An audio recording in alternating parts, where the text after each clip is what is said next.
RCN. Le son de la différence.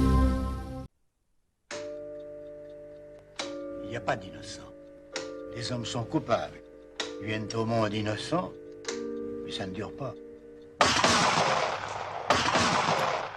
Tu es le seul à qui j'oserais proposer une affaire. Classique, sûr, sans risque, si elle est bien faite. Et si elle est mal faite? Je vous charge de retrouver Vogel par tous les moyens. Et quoi qu'il vous en coûte. Vous pensez qu'il va réussir? Il y arrivera. Pour une fois, le GB est intelligent. Ce sera de l'ordre de 2 milliards d'anciens francs. Prix de vente. Il reste à trouver le tireur d'élite. J'ai connu il y a 4 ou 5 ans un très bon tireur. Un policier. Il faudra reconnaître les lieux. Ça, ce sera vous.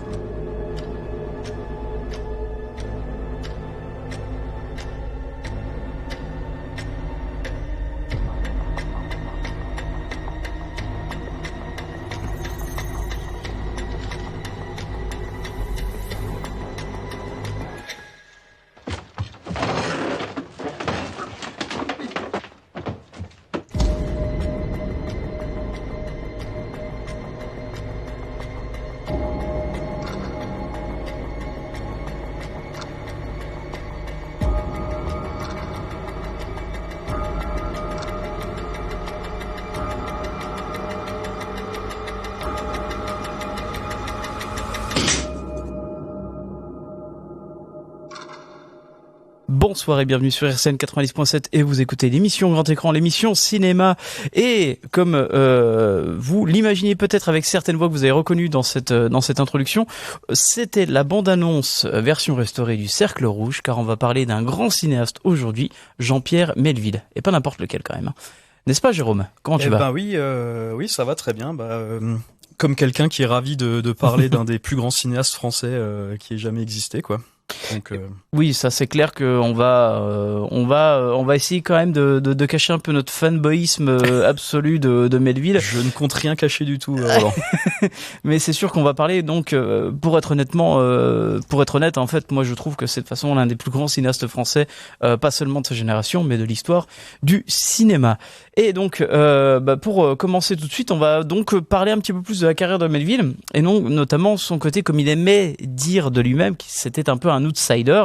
Alors c'est vrai que Melville en fait c'est un pseudonyme parce qu'en fait il a pris donc le terme Melville en hommage à Herman Melville, donc l'auteur de Moby Dick. Donc c'est un pseudonyme parce que son vrai nom c'est Jean-Pierre Gombach, qui est né donc le 20 octobre 1917 à Paris.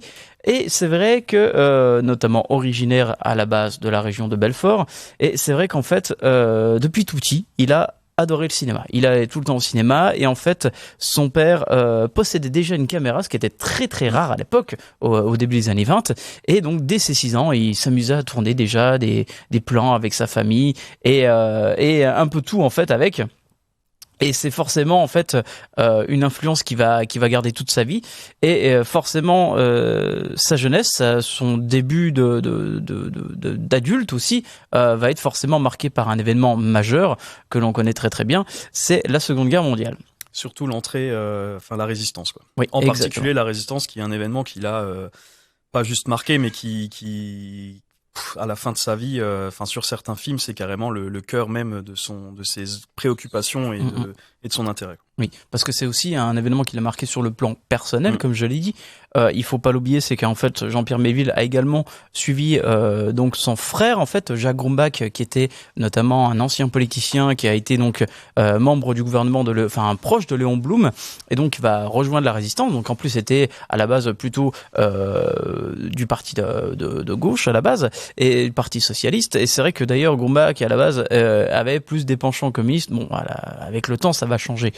C'est vrai que il va vouloir suivre en fait le chemin de son frère, parce que finalement ça a été une figure très très importante pour lui, extrêmement importante. Donc il va rejoindre également donc la résistance, et finalement c'est à partir de son arrivée à Londres où on demande toujours quel emploi vous faisiez avant la guerre, et lui avait carrément menti en écrivant cinéaste.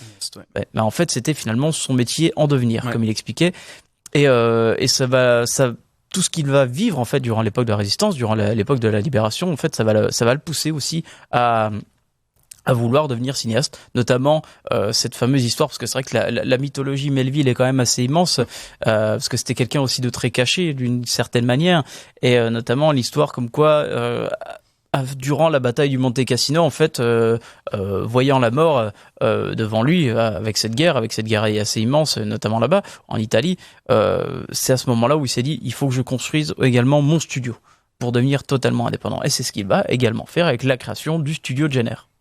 Exactement, oui.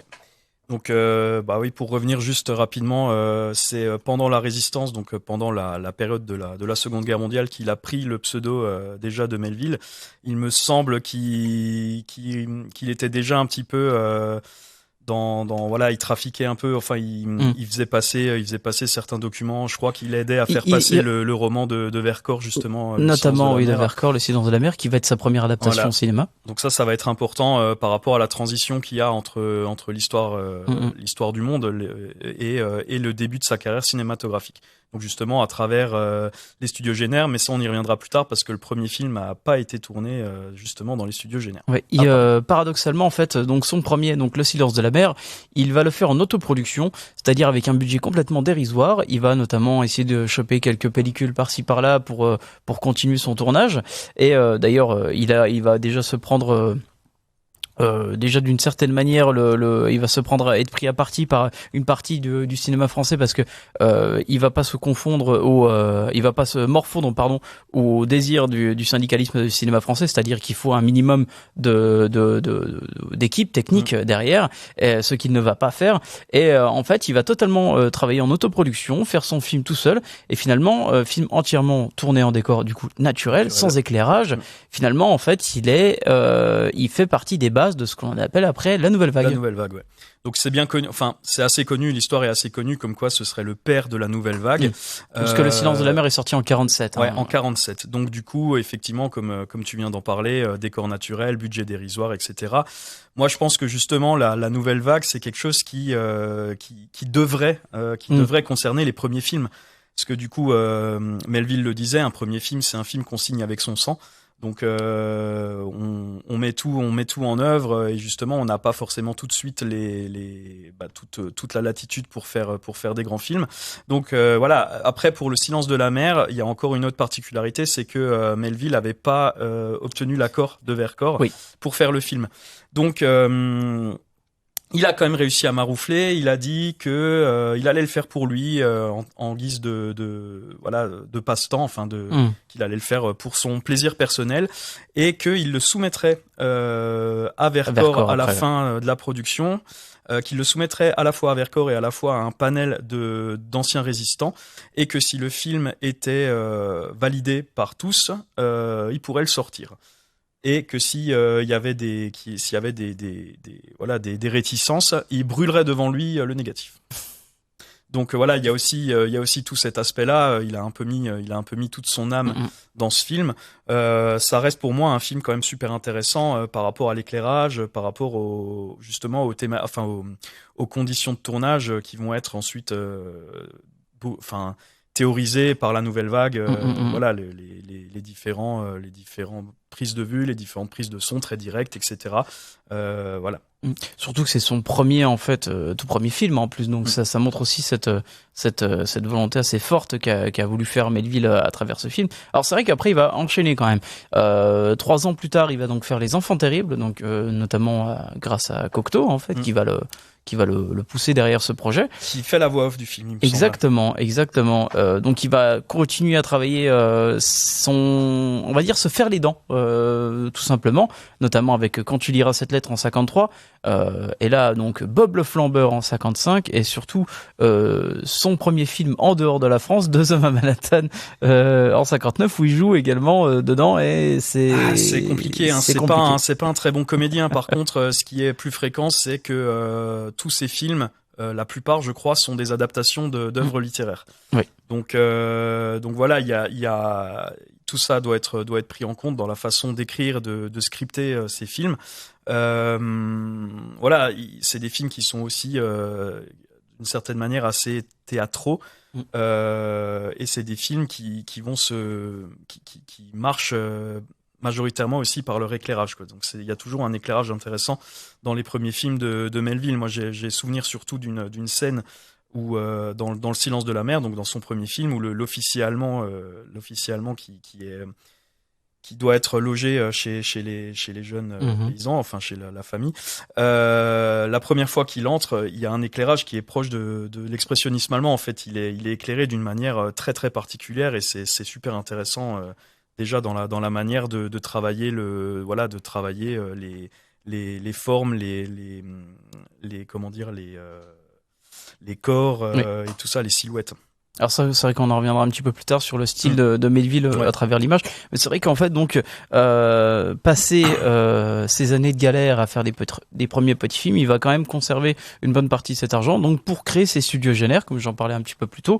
À travers ce studio, en fait, il veut vraiment montrer sa volonté d'être 100% indépendant, de pouvoir relier toujours ses projets à sa propre façon, et essayer de travailler à son propre rythme aussi. Parce que c'est vrai que Melville tournait beaucoup, notamment on va voir ça à la fin de sa carrière, mais c'est une chose qu'il n'appréciait pas forcément. C'est plutôt l'après, en fait, qu'il apprécie énormément en termes de travail, quoi. Ouais, disons qu'il aimait construire les films, que ce soit à l'écriture ou au montage. Par contre, c'est vrai qu'il détestait tourner. Melville, c'était quelqu'un il avait des problèmes de santé, hein. Il était cardiaque, comme son père et son grand-père. Et son grand-père, voilà. Et c'est quelqu'un qui aimait dormir. Donc, il passait beaucoup de temps au lit. Quand il tournait pas, il passait son temps au lit, enfin ses journées au lit. C'était quelqu'un qui vivait la nuit. Et la nuit, il était insomniaque et il allait repérer les décors qu'il y avait autour de lui pour ensuite les recréer dans ses studios. Oui, c'est vrai qu'il avait il a une méthode de travail assez dingue. C'est-à-dire, il travaillait déjà beaucoup sur le détail, en fait. Et c'est vrai que tout le début de sa carrière, on le voit notamment à travers donc les sorties cinématographiques. C'était des débuts quand même assez difficiles pour sa reconnaissance au niveau public. C'est vrai qu'on le dit pas assez, notamment sur La Légende de Melville, mais pour lui, ça incorporait beaucoup que son cinéma marche. En fait. Oui. C'est pas seulement sur le plan financier, mais sur le plan en fait au niveau artistique. Ouais, les échecs le touchaient énormément, etc. Et c'est vrai il cherchait à avoir une reconnaissance de la part du public et de la part de la profession aussi. C'était une quête absolue pour lui. Ouais, c'est ça. Le premier film qui l'a un peu fait connaître à ce niveau-là, je pense que c'est Quand tu liras cette lettre, puisque la vedette du film, c'est Juliette Gréco. Donc qui était quand même déjà, il me semble, à ce moment-là, c'est en 1953, très connue, quoi, par rapport à la chanson. Ouais, alors c'est surtout avec Léon Morin-Prêtre que là, donc sa carrière va commencer à véritablement décoller. C'est vrai que là, il faut dire qu'il a pris quand même le duo d'acteurs qui avait forcément, on va dire, représenté cette nouvelle vague. Donc d'un côté Jean-Paul Belmondo et de l'autre côté Emmanuel Riva. Et c'est vrai que c'est une obsession d'avoir ce besoin de reconnaissance et qui va l'amener plus tard forcément à des ambitions beaucoup plus fortes. Et cela va se remarquer forcément par la suite. Alors c'est vrai qu'entre Léon Morin-Prêtre, il y a eu après donc le Doulos, L'aîné des fers chauds, et notamment Le Deuxième souffle, mais c'est surtout en fait à partir donc du Samouraï, du Cercle rouge ou encore L'Armée des ombres qu'il va véritablement montrer son style et sa force artistique derrière tout cela, quoi. Oui, et puis surtout qu'il va que ces thématiques vont être vraiment constantes, quoi. Voilà, ça reste du film noir, très influencé par le cinéma américain, par le polar américain, même au niveau vestimentaire. Encore une fois, au niveau vestimentaire, on le remarque forcément tout le temps, mais Melville lui-même avait c'était comme une espèce de carapace qu'il avait sur lui, parce que finalement, il était toujours habillé avec un Stetson, il avait toujours des lunettes noires, il avait toujours un trench coat. C'est une chose que l'on revoit un peu de par-ci par-là dans certains personnages de ces films. Et d'ailleurs, comme le disait si bien aussi le réalisateur Bertrand Tavernier, en fait, au-delà de cette carapace qui s'est créée, il y avait toujours quelqu'un de très honnête, en fait, par la suite. C'était quelqu'un de très authentique. Il avait toujours des signes extérieurs très évidents. D'ailleurs, il roulait également en voiture américaine. Il avait cette fascination totale de l'Amérique, en fait. De l'Amérique et du cinéma américain. Surtout du cinéma réalisateurs américains. Il avait fait une liste de tous les metteurs en scène américains de l'époque. Non, enfin, pour lui, c'était la liste. Les meilleurs films, il avait fait une liste immense des meilleurs films. C'était que les films américains, des réalisateurs, c'était que des réalisateurs américains aussi. Donc oui, il avait cette fascination absolue, quoi. Ouais, et ça commence selon moi, à apparaître à partir de Bob le Flambeur, puisque là on a toute la grammaire un petit peu du cinéma du polar à l'américaine, avec avec tout ce que ça implique. Et après ça va se décliner sans cesse, quoi. Voilà, totalement. Par exemple, dans le Doulos, il y a certaines scènes, notamment il y a une scène par exemple dans un petit bar restaurant. En fait, il a repris carrément les mêmes plans que dans les films de Robert Mamoulian, en fait. Donc il va vraiment reprendre avec exactitude. Il faut tel ou tel jukebox qui est américain, il faut telle ou telle table, tel ou tel style, le bar à l'américaine. Enfin, c'est vraiment des détails absolus. Et c'est pour ça qu'en fait, il avait énormément envie de travailler en studio, parce que forcément on peut façonner tout ce qu'on veut. Ouais. Et puis au niveau de ces personnages aussi, on va commencer à avoir des personnages très solitaires, des personnages des personnages féminins, des personnages des amis qui vont trahir, etc. Donc il y a toute cette même par les noms des personnages, par exemple Jeff Costello, Corey, c'est des noms qui sont très à l'américaine en fait ça, aussi. Hein, donc ça se voit également par les noms, mais c'est vrai que comme il y a l'accent franchouillard, donc forcément on s'en rend pas compte. Il y a un charisme très particulier qui aura son importance par la suite, même dans le cinéma mondial. On en parlera peut-être plus tard, mais voilà, ça, disons qu'il a écrit, il a donné ses lettres de noblesse au polar à la française, quoi. Ça c'est évident. Totalement. C'est vrai que il avait vraiment peut-être deux thématiques importantes, notamment donc la résistance, la Seconde Guerre. Donc il a carrément fait donc une trilogie quand on y pense, parce que finalement il y a eu Le Silence de la mer, donc Léo Morin prêtre et donc L'Armée des Ombres. Et c'est vrai qu'après il s'est peut-être développé totalement directement avec le polar, qui peut-être semblait être le thème totalement fait pour lui en fait. Fait pour lui parce que c'est quelqu'un qui donnait beaucoup d'importance aux détails. Les membres de son équipe technique et souvent les gens qui lisaient les scénarios de ces films, enfin les adaptations, disaient mais qu'est-ce qu'il va bien pouvoir faire de scènes aussi basiques, aussi simplistes. Et en fait Melville c'était quelqu'un qui avait le sens de la mise en scène particulièrement, quoi. Donc il a fait des choses qui sont extrêmement modernes, hein. Le braquage du Cercle Rouge. Alors le Cercle Rouge, rappelle-moi la date, c'est quoi? C'est 60 C'est 1970. 1970. Ouais, c'est quand même c'est extrêmement moderne, quoi. Même quand tu le regardes maintenant, la séquence elle est encore hallucinante, quoi. Séquence de braquage. Mais bon voilà, donc du coup toutes ces thématiques et un film un film en particulier qui va mélanger tout ça, toutes ces thématiques là, c'est L'Armée des Ombres, parce que c'est un film qui va parler à la fois qui a pour thème la résistance, mais vu d'un point de vue de film noir, quasiment les personnages sont quasiment des gangsters, quoi. Surtout qu'en plus il y a une vraie pointe d'authenticité. Il y a par moments des éléments que Melville a ajouté lui-même personnellement, parce qu'il a vécu. Alors c'est vrai que bon, par exemple, c'est d'ailleurs tiré du bouquin de Joseph Kessel.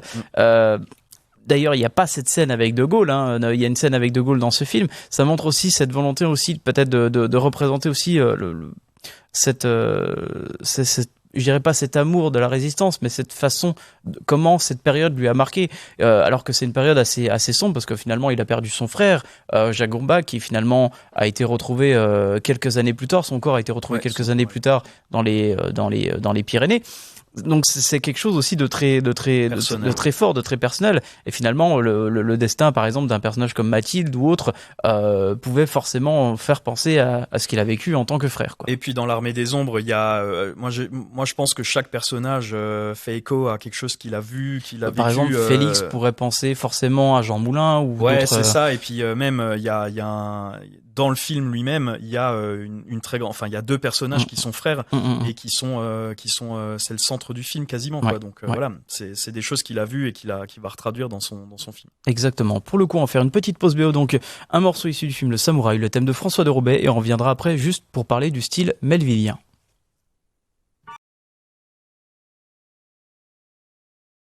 Et voilà, donc c'était le thème issu du film Le Samouraï, le film de Melville. Donc on va revenir sur le style melvillien. Alors c'est vrai que on va rentrer dans le vif du sujet, il faut quand même le dire. C'est vrai que dès Le Samouraï, en fait, Melville va épurer et radicaliser son cinéma. Jean-Pierre Melville le disait lui-même, j'aime bien les abstractions, pardon. Un nom est la chose la plus abstraite du monde. Et donc ça va influencer finalement le reste de sa filmo également, et donner les lettres de noblesse au polar français, tel Le Cercle Rouge. Mais c'est vrai que le Samouraï est un élément charnier essentiel, je trouve, de sa filmographie. C'est le film qui a le plus de... Je pense que c'est le film où son style se dévoile le plus, quoi, parce que c'est peut-être son film le plus épuré, finalement.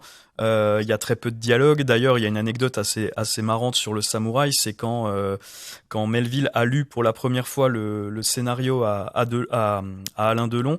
Delon s'est arrêté a arrêté Melville au bout de 10 minutes. Il lui a dit, Monsieur Melville, vous me lisez ce scénario depuis maintenant 10 minutes. Il y a encore eu aucun dialogue. Je m'engage dans le film, quoi. Oui, alors ça, c'est vrai que, disons-le très clairement, la relation Melville et Delon s'est faite avec ce film, mais surtout, en fait, ils se sont vraiment trouvés, en fait. C'est-à-dire que Delon adorait travailler sur le côté abstrait, adorait travailler sur le regard, le geste, et c'est vrai que Melville, en fait, en tant que cinéaste, en tant que grand cinéaste, pour lui, le dialogue ne servait pas à grand chose et que lui, ça permettait aussi de travailler sur autre chose. Donc c'est vrai que c'est l'image de ce qu'on fait du cinéma de Melville, en fait, le samouraï. C'est froid, c'est chirurgical, c'est méticuleux, mais c'est une grande précision, en fait, derrière. Oui, totalement. C'est d'une très grande précision, et que ce soit les actions de Costello ou même la description de l'évolution de l'enquête ou de la filature qui s'ensuit, il y a quelque chose de rien n'est laissé au hasard, en fait. Ouais. Puis le film a une teinte aussi visuelle, donc déjà c'est son premier film en couleur. Oui. Et le film a une teinte particulière. Il est très métallique, très bleuté, il est très bleu, il est très voilà. Et puis encore une fois, le personnage, c'est un personnage solitaire. C'est presque un petit peu la naissance de ce cliché du personnage solitaire. C'est des personnages qui se sentent seuls, en fait. C'est ça, et puis c'est surtout ça, quoi. Qui sont romantiques, quoi. Donc là, le personnage de Delon, c'est un personnage éminemment romantique, puisqu'il va tomber amoureux. On sait même pas vraiment s'il tombe amoureux, mais disons qu'il va avoir avoir des émotions, parce que finalement c'est aussi le travail derrière ces films, c'est le sens de la dramaturgie, et il ne s'embarrasse d'aucune forme de superflu, en fait. Ouais, et puis tu vois, il y a tout un contexte, c'est-à-dire que Delon a une maîtresse. Enfin, souvent les personnages des polars de Melville ont des maîtresses qui vont les trahir ou non, ça dépend des films. Mais là, en l'occurrence, il a sa relation avec le personnage dont j'ai oublié le prénom, mais qui est interprété par Nathalie Delon, donc l'ex-femme de Alain Delon. Et il va tomber amoureux, mais presque visuellement, presque à travers des regards et des non-dits. Il va y avoir une fascination pour un personnage de pianiste. Oui, qui est Valérie, donc qui était campée par Cathy Rosier, qui était en plus très rare à l'époque de voir une actrice métisse mais sur un plan principal quand même, sur un gros plan, qui a une telle force par rapport au personnage. Et c'était son premier film en plus, donc et c'est là où aussi on va peut-être un petit peu rebondir là-dessus. C'est vrai que Melville a travaillé avec les plus grands. Il a travaillé avec Belmondo, donc on en a parlé, notamment avec Léon Morin Prêtre, l'aîné des Fers chauds. Il a travaillé avec donc Delon, notamment donc sur donc le Samouraï, le Cercle rouge et un flic. Ou encore on peut citer encore également Ventura avec le Deuxième souffle. On peut citer également Montand avec le Cercle rouge. Je pense qu'il aurait aussi retravaillé avec Bourvil suite au Cercle rouge. Il aurait, à mon avis, retravaillé avec Bourvil si Bourvil n'était pas décédé. C'est son dernier film, je crois. Oui, c'est son dernier film. Son avant-dernier film. Il est mort avant la sortie. Il est mort avant la sortie. Voilà. Donc, mais je crois qu'il y avait une très très bonne entente avec Bourvil, et surtout il a fait de Bourvil un acteur, un vrai. Il a donné une autre image de Bourvil. Bourvil, c'était un amuseur. Il sortait de toutes les comédies populaires. Et là, il a dû le réhabiller. Il a dû lui donner un charisme. Il a dû lui donner une autre diction aussi. Oui, parce que Bourvil avait sa manière de parler. Et là, Bourvil joue un inspecteur. C'est très un rôle très sérieux. Donc, par exemple, pour travailler sur son rôle, Melville avait adoré travailler avec Bourvil parce qu'il avait réussi à le modeler à sa façon. Ce qui est très dur de faire avec d'autres acteurs, notamment par exemple Ventura. Avec Bourvil, il pouvait par exemple lui faire retravailler sa diction, lui enlever les E dans certaines phrases, ce que Bourvil ne faisait jamais. Mâcher aussi, façon de marcher. Quand Bourvil avait signé pour le film, la première chose qu'ils ont fait, en fait, ils sont allés chez un tailleur. Il l'a rendu beau. En fait, il a vraiment lui a donné un vrai costard. Ils lui ont vraiment donné une stature que Bourvil n'avait jamais eue au cinéma. Et c'est peut-être aussi cette façon-là. Alors c'est vrai que Melville pouvait travailler autant avec un acteur amateur qu'un acteur professionnel, tant que le rôle était bien calibré. Ouais, c'est ça. Il avait une fascination pour le statut d'acteur. Il avait une fascination pour l'acteur, pour ce qu'il transmettait et pour ce qu'il dégageait. De toute manière, la première vedette qu'il a fait tourner, je pense que c'est Gréco, mais très vite il y a eu Belmondo. Belmondo, c'est pareil. Belmondo, il sortait de rôle de loupard, avec À bout de souffle, avec Pierrot le Fou, etc. Et là, il joue un traître. Donc pareil, il y a toute une nouvelle gestuelle, il y a toute une nouvelle garde-robe. Et d'ailleurs, Melville le disait lui-même, en fait, quand il a mis cette robe de prêtre pour la première fois, il a fait c'est bon. Ouais, voilà, c'est un acteur, il n'y a plus besoin de lui donner de direction. Et Belmondo est très très très bon dans Léo Morin prêtre. Je trouve qu'il transmet vraiment quelque chose d'assez fort, quoi. Le film, c'est un mélo qui moi je trouve que c'est le premier grand film de Melville et ça marche très très bien, quoi. J'aime beaucoup également son suivant, le Doulos. Alors c'est pareil, Belmondo a un rôle aussi pourtant qui a déjà été fait, je pense, auparavant dans sa carrière, mais son rôle d'indique en fait est tellement bien, est tellement on va dire original par rapport à ce qu'il a fait par la suite, donne encore une nouvelle facette à son personnage, à son rôle, à son travail d'acteur. Et c'est vrai qu'en fait, on le voit finalement à chaque film. En fait, il y a toujours quand même des personnages où on pourrait se dire, mais c'est toujours un personnage melvillien et compagnie, mais il y a toujours une subtilité qui montre aussi toute la différence.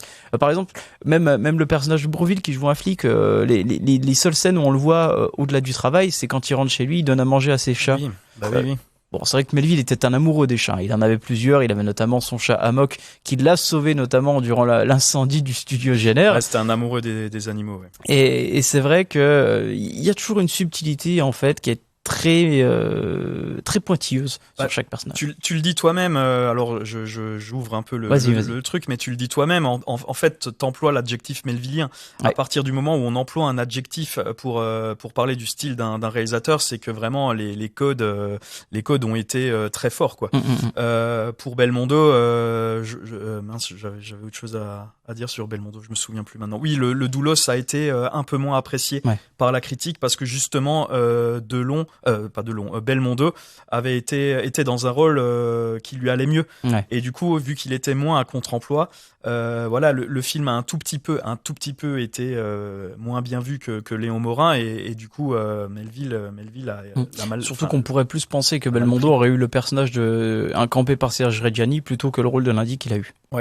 Ouais, possible. Ouais. Après, je crois que Reggiani, il avait pour habitude de vouloir un autre rôle que celui qu'on lui proposait. Et du coup, je crois que c'était Reggiani lui-même qui avait demandé à jouer le rôle de Belmondo, qui était le rôle principal, et que du coup, il me semble que Melville lui avait dit non. Vous allez jouer ce rôle-là.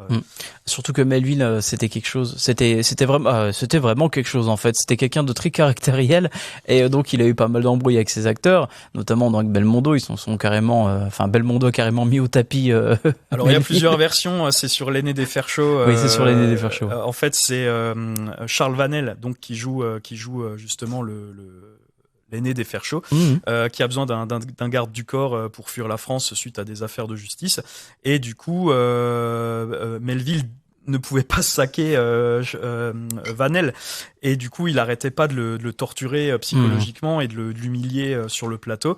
Et Belmondo en a eu marre. Belmondo en a eu marre. Et alors, il y a plusieur versions. Il y a une version qui dit que Belmondo lui a mis une claque qui lui a fait voler son Stetson et ses lunettes, donc après il se serait battu. Il y a une version qui dit que Belmondo lui a fait une clé de bras sur le sol, alors que Melville était quand même assez costaud et était ancien boxeur, il me semble.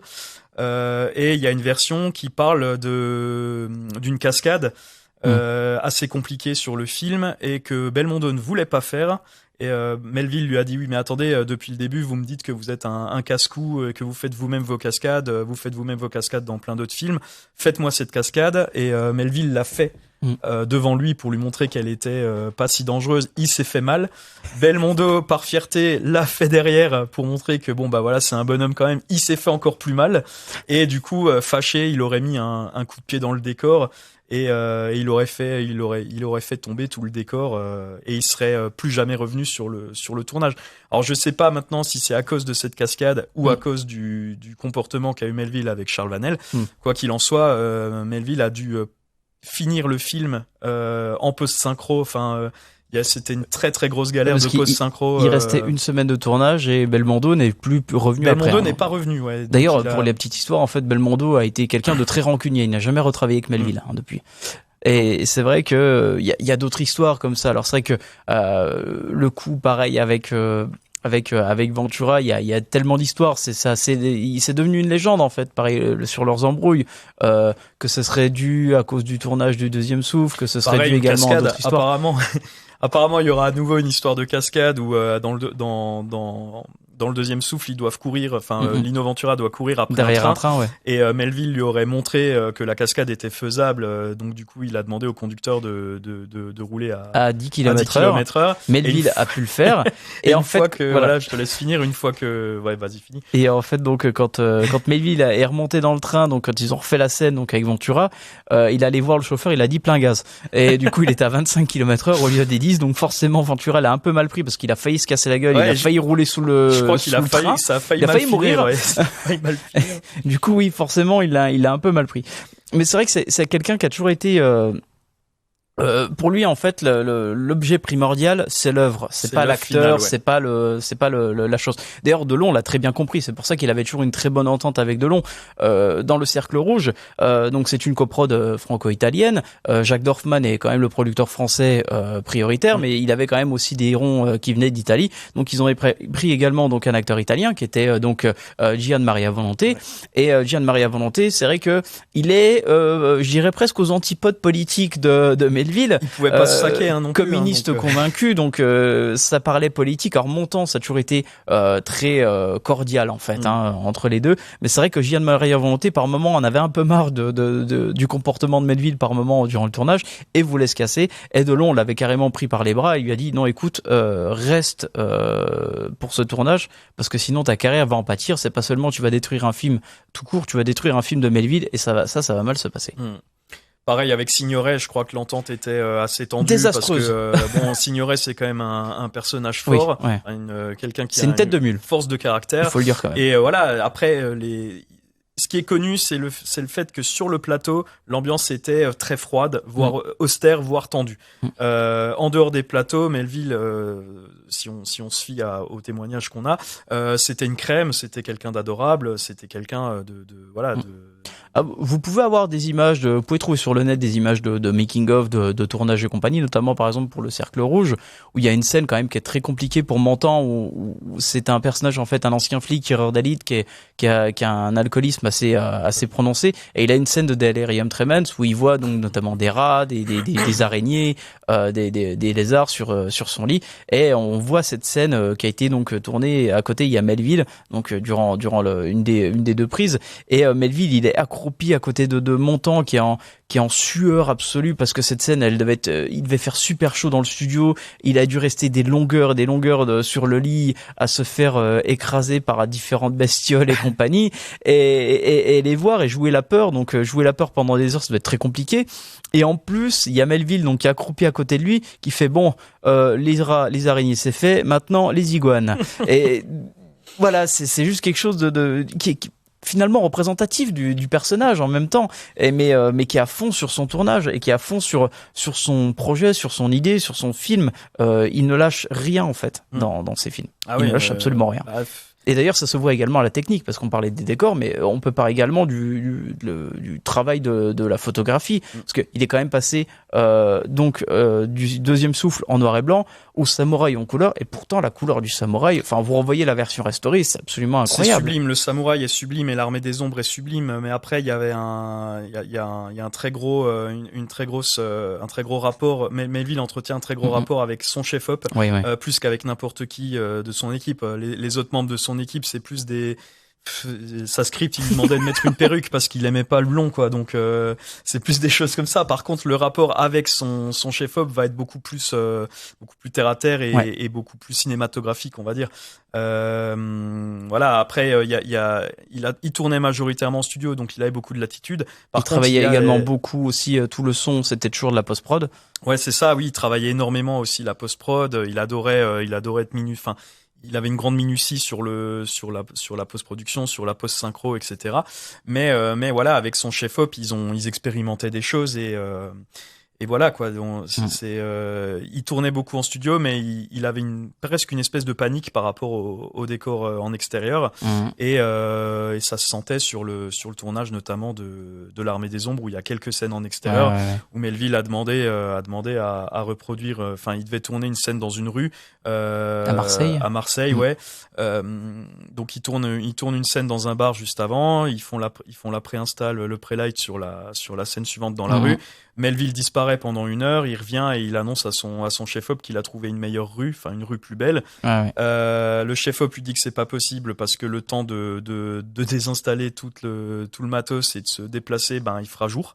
Donc la scène est pas faisable, et Melville lui dit qu'il a un ami photographe qui peut venir faire des photos et qu'il a qu'à se débrouiller pour refaire ça en découverte dans les studios, quoi. Donc incroyable. Et du coup, la scène a été tournée dans les studios. Ils ont recréé la rue à travers des découvertes, donc des photos à grande échelle. Voilà. Enfin, même... Je trouve ça incroyable en fait la façon dont il a réussi à procéder de cette façon.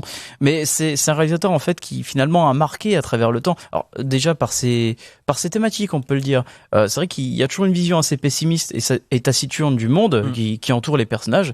Et ceux-ci, qu'ils soient absolument gangsters, flics ou même résistants, sont dotés finalement d'un code d'honneur ou d'une éthique personnelle. C'est des personnages, en fait, c'est des personnages intègres et souvent mutiques. Je dis bien personnages parce qu'en fait, que ça soit autant masculin que féminin, parce que on peut voir le personnage par exemple de Mathilde dans l'Armée des Ombres, on le retrouve également dans ce style-là. Et c'est vrai que par exemple, c'est également le cas de Jeff Costello dans Le Samouraï. Il y a une confrontation qui est toujours présente sur des personnages en fait qui sont finalement quasi doubles. Il y a toujours en fait un double pour chaque personnage dans cette idéologie là, quoi. Alors c'est vrai que le Cercle Rouge c'est plus une chasse à l'homme de les trois en fait face à Bourvil, mais finalement Bourvil n'est-il pas un condensé des trois en fait? Bourvil dans ce film là est presque plus melvillien que tous les autres, quoi. Donc et de toute manière les personnages, hein, comme tu l'as dit, il y a une économie de dialogue, et ça va beaucoup être des personnages qui vont dévoiler des choses par leur aspect extérieur et pas beaucoup par les monologues ou par les réflexions, etc. Il y a ça énormément dans l'Armée des Ombres. Il suffit de voir par exemple l'introduction du personnage donc de Delon dans Le Cercle Rouge, qui sort de prison, qui va voir directement en fait son ancien associé ou son ancien chef de gang, qui donc va le dérober son argent. Il va partir après, il va se faire poursuivre par ses sbires, et on voit aussi toute cette façon en fait. Tout est relié par l'image en fait.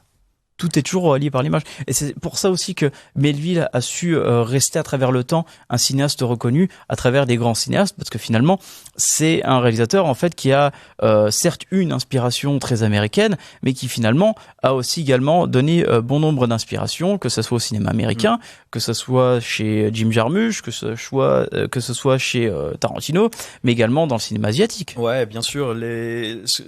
Pour revenir sur ce que tu disais, tous ces personnages sont reliés, moi je trouve aussi par des grandes séquences, des séquences amples. Tu vois, la scène du braquage dans Le Cercle Rouge, elle dure quoi, 25 minutes? Elle est incroyable. Il n'y a pas un seul dialogue. Cette scène, aujourd'hui encore, elle est d'une puissance, moi je trouve d'une puissance incroyable. Les scènes quasiment toutes les scènes, sans exception de l'Armée des Ombres, c'est pareil. Il y a une scène où ils doivent exécuter un jeune résistant qui les a trahis. Elle est d'une dureté incroyable. La scène, elle est, moi je la trouve phénoménale encore aujourd'hui, hein, c'est quelque chose de dingue. Et il y a quasiment rien qui passe par les mots. Tout passe par des fragments de phrases, et par la violence de l'acte, quoi, et par des regards et par des mimiques extrêmement forts, quoi. Ouais, par exemple les mimiques, même par exemple comment Delon ouvre les portes, même rien que ça, par exemple, vous regardez comment Delon ouvre les portes dans Le Cercle Rouge, il y a un ton très sec en fait, c'est comme s'il allait déjà préparer un braquage, où en fait il allait directement en fait, pas impulsif mais très précis et très conscrit en fait. Il y a toujours en fait l'importance de la gestuelle chez Melville, elle se fait par rapport au mouvement, même juste un simple mouvement, juste les simples pas, juste les simples mouvements de bras, c'est quelque chose de très important, et forcément l'importance de l'espace. Ouais, très minutieux par rapport au rapport que va avoir les personnages avec leur espace, leur espace interne et l'espace visuel. T'en parlais tout à l'heure, mais voilà, effectivement, c'est presque devenu des stéréotypes. Le samouraï, ça a créé le stéréotype du tueur solitaire qu'on va retrouver dans Drive, qu'on va retrouver chez John Woo, dans The Killer, même le film de Jarmusch, le Ghost Dog. Oui, c'est totalement Melvillien aussi. C'est une inspiration énormissime du samouraï, puisqu'en plus dans le samouraï, Alain Delon a un perroquet ou une perruche, je sais plus. Et dans le samouraï, dans Ghost Dog, oui. Dans Ghost Dog, Forest Whitaker est avec des pigeons, régulièrement avec des pigeons.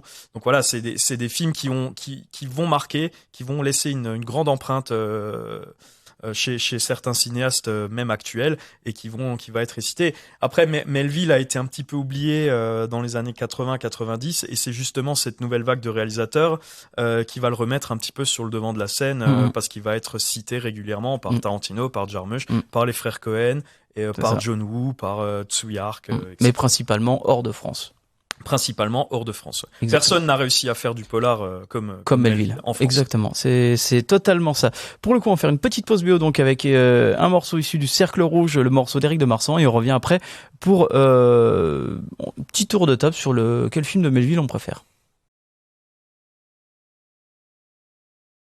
Et voilà, donc c'était un extrait issu du Cercle Rouge, un morceau magnifique de Éric de Marsan qui a travaillé pas mal de fois avec ce bon vieux Jean-Pierre. Et c'est vrai, donc on va terminer donc cette émission par un petit tour de table. Finalement, quel film de Melville on retient le plus? Alors c'est vrai que Jérôme, je pense qu'on va être unanime, peut-être son plus gros chef-d'œuvre, c'est forcément L'Armée des Ombres, mais je pense qu'on a envie de parler un petit peu d'autre chose. C'est même pas son plus gros chef-d'œuvre. Moi, je pense que c'est le plus grand film du cinéma français. Je suis assez d'accord. Pour moi, il y a pas de débat. C'est celui-là et La Règle du jeu de Renoir, tu vois. Mais celui-ci, il est, oh là là, c'est tellement un film, c'est tellement une fresque, quoi. Enfin, il y a tellement tout est parfait, quoi. Absolument tout est parfait. Et c'est un film qui est tellement tendu, qui est tellement à fleur de peau. C'est un film de guerre, mais qui est traité de la manière, sur la manière d'un polar, quoi. Et ça c'est extraordinaire. Après, c'est un film qui a son histoire, qui a sa mythologie, qui a été relativement mal reçu aussi par ses contemporains à l'époque, notamment par une certaine intelligentsia à l'époque, pardon. Mais c'est vrai qu'en fait le film est peut-être sorti un peu au mauvais moment en fait. Alors c'est vrai que l'histoire avec son producteur, hein, donc avec Jacques Dorfman, qui donc a rencontré Melville. Du coup, il a loupé en plus le premier rendez-vous. Donc imaginez-vous la pression avec Melville. Et en fait, donc Melville va lui proposer en fait de faire un deal, mais pas de un film, mais de deux films. Parce que il lui disait, voilà, Monsieur Dorfman, vous considérez que je suis un grand metteur en scène. Donc Dorfman répond oui et il lui dit dans ce cas-là je vous propose de signer pour 2 films parce que un grand metteur en scène peut rater un film mais il pourra jamais en rater 2 coup sur coup. Donc vous avez l'assurance d'avoir au moins un chef-d'œuvre. Ouais. Bon, et les 2 films qu'il a produits, c'est donc 2, quoi. Voilà, L'Armée des Ombres et Le Cercle Rouge. Et Le Cercle Rouge. Donc il a potentiellement 2 des plus grands films de l'histoire du cinéma français, quoi. Donc c'est pas mal. Mais après ça c'est Dorfman qui le racontait lui-même en guise d'anecdote. Quoi. C'est vrai qu'il y a beaucoup d'anecdotes de la part notamment donc de Jacques Dorfman. On peut retrouver aussi beaucoup d'anecdotes issues de son neveu, donc le neveu de Melville et d'autres aussi. Mais c'est vrai que il y a toujours cette légende en fait, Melville en fait. Il y a la légende Melville par rapport au personnage, quoi. Ouais. Donc ça, en plus d'être un des plus grands cinéastes français, c'est aussi un des personnages les plus intéressants de la profession à l'époque et même encore aujourd'hui avec tout ce qu'il y a autour, toute la légende qu'il y a autour. Oui, c'est assez hallucinant la façon dont il se laissait absolument pas faire en fait.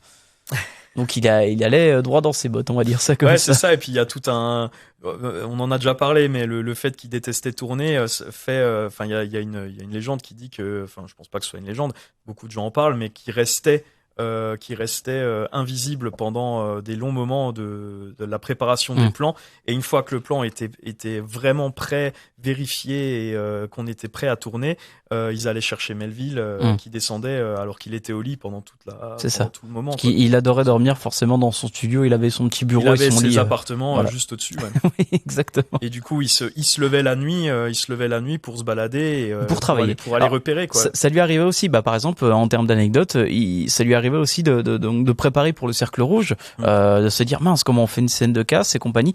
Il a quand même vogué à travers tout un quartier à Paris. Il essayait de sonder pour savoir ah ouais, il faudrait un escalier là, il faudrait donc passer par là. Je check les portes d'entrée pour voir si ça marche. Je peux laisser passer la porte d'entrée, donc je peux mettre aussi. En fait, on voit tous les détails dans le Cercle Rouge. On a l'impression qu'il a fait son propre casse. C'est ça.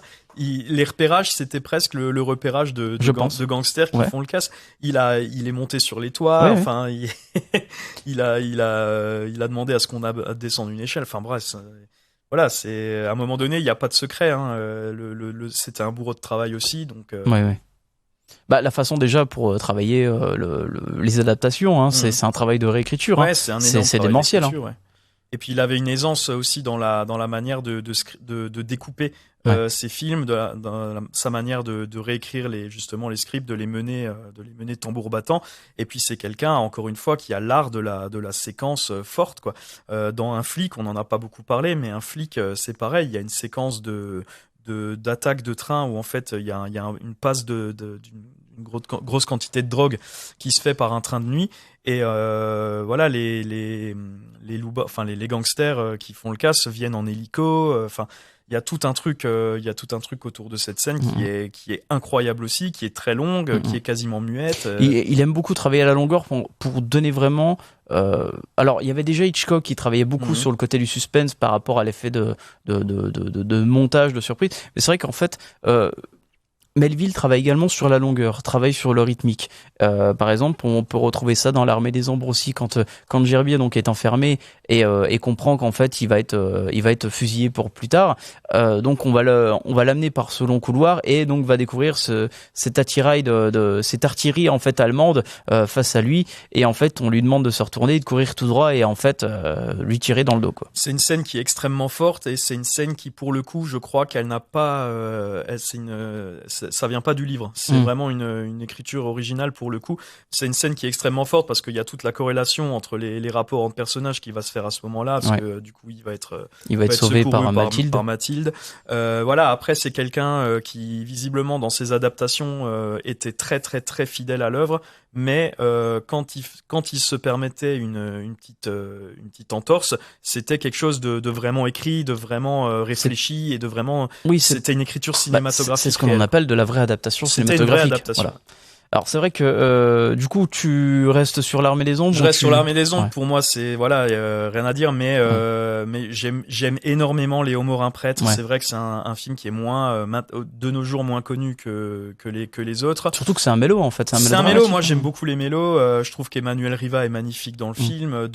Belmondo est incroyable dans le film. D'ailleurs il y a eu un remake téléfilm. Ah non, mais c'est pas de celui-là, c'est de L'Aîné des Fers chauds. Ouais, c'est L'Aîné des Fers chauds. Ouais. L'Aîné des Fers chauds qui est très bien aussi. J'aime beaucoup ce film.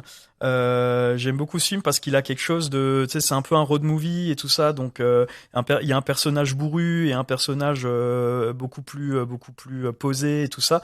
J'aime vraiment vraiment bien ce film. Pourtant, c'est considéré comme c'est un de ses moins appréciés. Et pour le coup, oui, il y a un remake en téléfilm où c'est justement Belmondo. Donc c'est plus tard, c'est à la fin des années 90, je crois, et c'est Belmondo qui pour le coup joue le rôle de l'Aîné des Fers chauds. Et c'est Samina Seri qui joue le rôle de Belmondo. Donc voilà. On est sur quelque chose d'assez intense, quoi. Tu as réussi à name-dropper Samina Seri durant une émission de Melville. Il faut toujours savoir name-dropper un Samina Seri en parlant de Melville. C'est important. C'est merveilleux, c'est merveilleux. Alors pour moi, pour le coup, c'est vrai que pareil, je trouve que L'Armée des Ombres est son chef-d'œuvre ultime. Mais en fait, moi, j'ai une relation très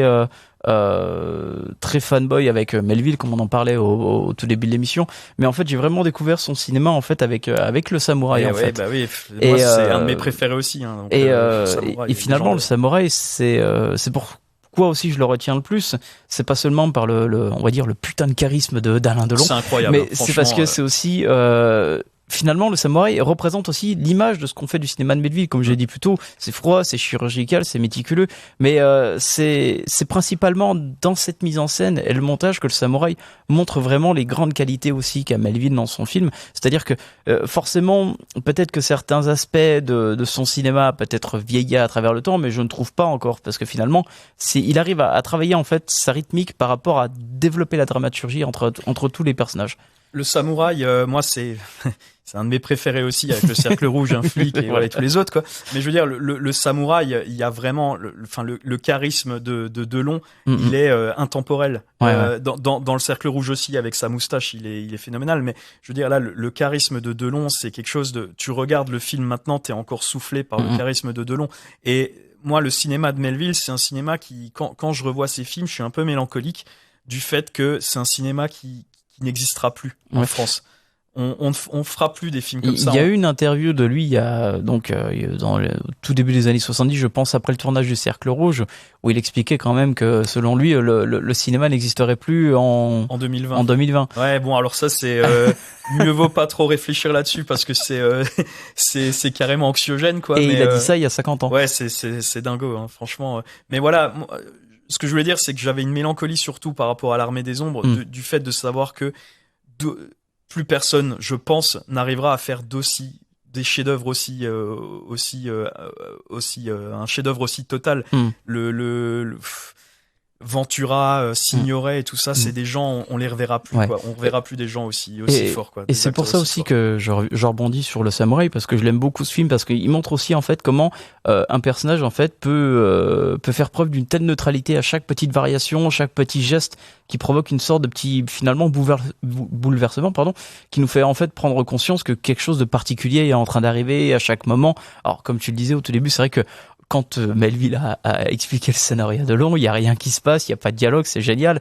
Mais c'est vrai que c'est quelque chose en fait qui montre. C'est quoi déjà la scène d'ouverture du samouraï? C'est est-ce qu'il va pas dessouder un mec? C'est son premier contrat. Oui. Il va dessouder un mec dans un club. Quoi, et du coup, c'est après où il y a cette scène absolument merveilleuse sur le petit pont où donc il y a la personne qui va proposer ce contrat, qui va essayer de le rouler, et en fait Costello va également le tuer, mais en se prenant une balle. Alors c'est vrai qu'en plus Costello, il a une tradition, c'est les gants blancs.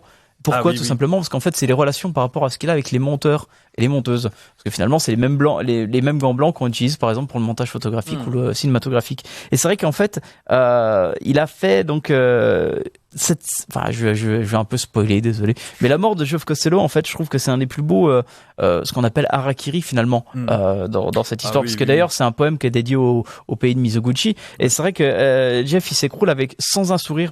Et pourtant, il a fait également une autre version Melville qui a pas été expliquée, mais il avait tourné une scène avec et sans sourire en fait. Il a gardé la deuxième version parce que finalement, dans son scénario figurait la première.